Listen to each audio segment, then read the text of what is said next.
Hi everyone, my name is Elena and I took a gap year after high school during a global pandemic. Obviously, this is not the regular and normal gap year full of traveling and exciting experiences and fun. Instead, I was stuck at home like everyone else, but I managed to make the best out of what I had and the situation, and I still managed to have a very fulfilling gap year. Today, I will share with you some ideas on how you can plan your gap year during the pandemic. This is mostly directed to current high school students in their last year. But yeah, maybe you're already doing your gap year and you're still looking for new ideas. This might be for you. First of all, I would like to share my thoughts about a gap year in general. I would totally advocate for a gap year because it is a great opportunity to step back from your academics and never ending studying and working towards your academic goals. It is time to evaluate where you are, how far you've come, what you achieved so far, and where you actually want to go. So I think a break between everything is always good to reevaluate. It is time just for yourself, and I understand that it is not an option or a possibility for everyone due to financial situations or cultural acceptance or maybe your family situation. Maybe not everyone can afford to take a break, but if you can, even though it's maybe challenging, I recommend you should do it. Number one, look at all possible options and scenarios. I recommend you plan multiple scenarios of how your gap year might look like. Each week right now seems a little bit uncertain. There are new regulations, new ideas constantly floating around. So I would recommend you to prepare for all possibilities. Number one, Corona is still an important issue and affecting your daily life, and you might have to be in isolation or even quarantine. Number two, Corona is not such an issue in your country anymore and in the surrounding countries, so you might actually travel a little bit, even though with the regulations, but it's moderate. And number three, Corona is not an issue anymore. You can travel pretty much without restrictions wherever you want. So these are the options I would prepare for. For each scenario, you should think about how you would like to spend your time or the time that you have. What will your focus of the gap year be? If you can travel, where would you like to travel and what would you like to do there? Would you like to work and travel or volunteer or just travel? And if you cannot travel at all, what would you like to do at home in your room? So brainstorm all ideas and images of how you want your gap year to look like, or your gap months, depending on how much time you have. Think about how you want to feel: excited, relaxed, productive. Do you want to spend a lot of time with your family or your friends or alone? And for me, for example, it was important to work and save up some money for the future. I wanted to have a very saturated gap year. Number two, think about your future. So do you want to go to university after your gap year? What do you want to study? I think you should have a general idea, even before you take your gap year, of what you want to do after the gap year. I think, why it's so much in the future? Well, you want to have some sort of restrictions of your gap year. You don't want to just live day by day without any goals or without any restrictions of how long you will work or travel or volunteer. So I think it is important for you to have a certain guideline on when your university applications start, or when you think you would like to start going to school or to travel or to trade school or to university. And of course, your plans might change during a year as you will explore your interests and new ideas, but you should have a general timeline. 4, think about work. Think about all the skills that you have and maybe write them down. Everything you're good at, everything from crafts to talents to academic skills to languages you speak, or think about what the world needs and what other people might need or benefit from. Think about people you know who might need help or who might actually have a job opportunity for you. Think about all the connections you have. Also, think about job ideas where you don't need to have any skills at all, like working in retail if that is an option. Or yeah, there is always something where you don't need a skill. If you have absolutely zero ideas and you cannot even work in retail because of corona restrictions, I recommend you go on online freelance websites like fiverr.com. There are a lot of ideas, from lifestyle to translation to literally anything. For example, there are people who make little videos saying happy birthday to a specific person, like happy birthday Sarah. Or there are people who buy things that are specific to their countries for the clients and ship it to them. Or there are people who help with social media, photo editing. There is a lot of things you can do on such websites, and I highly recommend you check them out. When I first thought about what I can do, and remember this was way before coronavirus started, I think it was around the end of 2019, maybe the beginning of 2020, I thought I would work in a retail store. It's like a little job. Then I could help out at the Russian Saturday school we have here. I could continue selling my bracelets on Etsy. I could do photo shoots with people who are interested in photography. I could do tutoring and babysitting. Due to COVID, I ended up not doing most of these things, and instead I focused on tutoring online and especially German. And I also continued to sell my friendship bracelets on Etsy. Only around April, I had the idea of using my acquired language skills as a translator.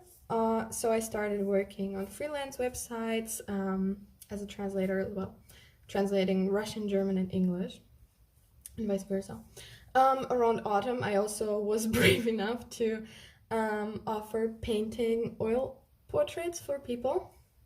Now, keep in mind, you have to look into what you need to do in each country to, for example, be a freelancer, or what you can actually work as a student or as a young adult, as a teenager.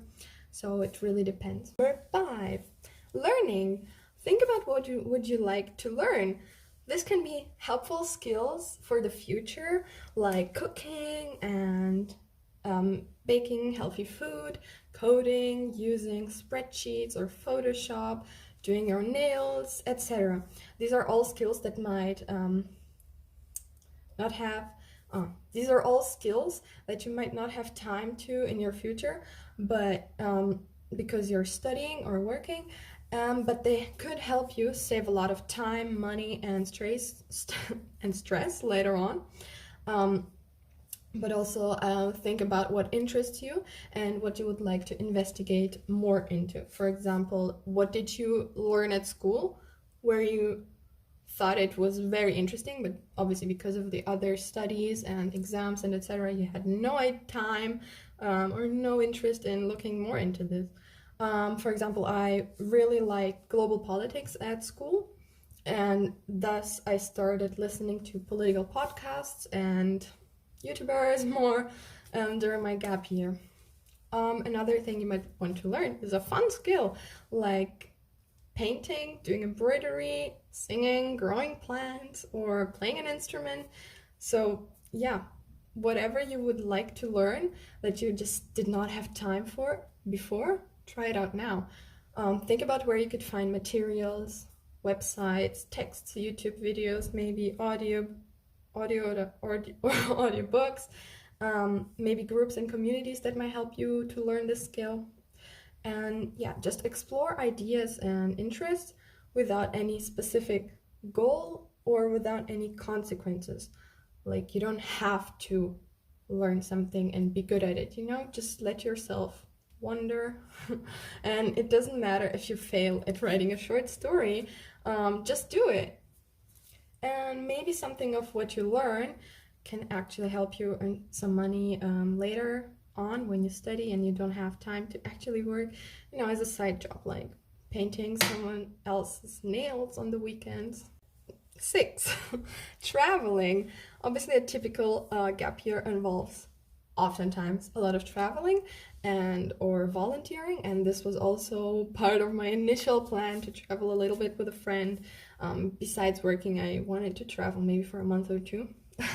But during unstable and not very safe travel conditions, I recommend you to look into either local traveling and volunteering opportunities, like going to a city next to your city, if that is allowed and not problematic, and maybe volunteering at a local rescue center, again, if that is allowed. Alternatively, you can look into long-term volunteering or traveling abroad options, like really volunteering for many months, because then you minimize the risks and your stress when you have a place for a long time. For example, some of my previous classmates stayed at the high school where we were studying, and are currently still volunteering there. Another website I can recommend is workaway.info, I think. Obviously, keep in mind to check all restrictions on traveling that are relevant to the country you would like to visit. Workaway.info, by the way, is a website where you can find a lot of volunteering and working experiences in all the countries. Another option is volunteering online. At some point, I volunteered as a Duolingo event host. I planned and held Zoom meetings for people who wanted to study German and did not have a language partner. So I hosted weekly events where people can join, and some of them were very structured. So I proposed a topic like traveling, and I showed images and vocabulary, and people could discuss this topic together. Or I also had just free discussion groups where people would come and get to know each other and talk in German. So this was a very fulfilling volunteering experience. What else? Yeah, maybe you can teach other people online some of your skills you have, or maybe host fun game nights. Number 7, work on yourself and your lifestyle. If you have some bad habits you would like to change, or new habits you would like to incorporate into your lifestyle, this is the perfect time again.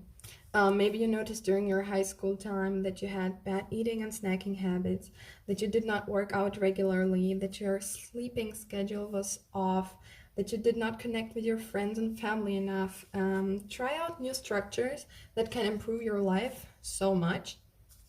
I, for example, started practicing French each week with a native speaker. That improved my confidence a little bit, and also it's just a lot of fun. And it also ties back to the learning thing. I started to stretch every day, which improved my flexibility for sport and yoga. And I try to eat more mindfully. It is just good to find a healthy and organized lifestyle before university, or you might find yourself pretty stressed and unhappy during your studies, because who has time to really improve their lifestyle when you have so many deadlines each week? Also work on your mental health. For example, think about did you have problems with anxiety or stress during exam periods, or did you have stressful situations at home where you had problems managing your feelings and your anger maybe, or sadness? Anything. Is there anything you were afraid of growing up, or anything that was challenging you a lot? Do you notice you have maybe issues opening up or talking to new people, finding new friends? Anything else? Look into yourself and then try to find resources online, like videos or books, or if you can afford and you want to, you can maybe find a therapist, though this is not available and affordable for everyone. So I think online resources and like self-help could really help you as well. These were 7 ideas and areas you can think about when you're planning your gap year during the pandemic. If you have any other ideas or suggestions, let me know. If you're interested in this topic, I would like to continue making videos about it. And actually, I want to interview my friends and classmates who had also a gap year like me, or actually, everyone had a very different gap year. So I would love to share their experiences of their 2020/21 pandemic gap year experience. So stay tuned and bye bye.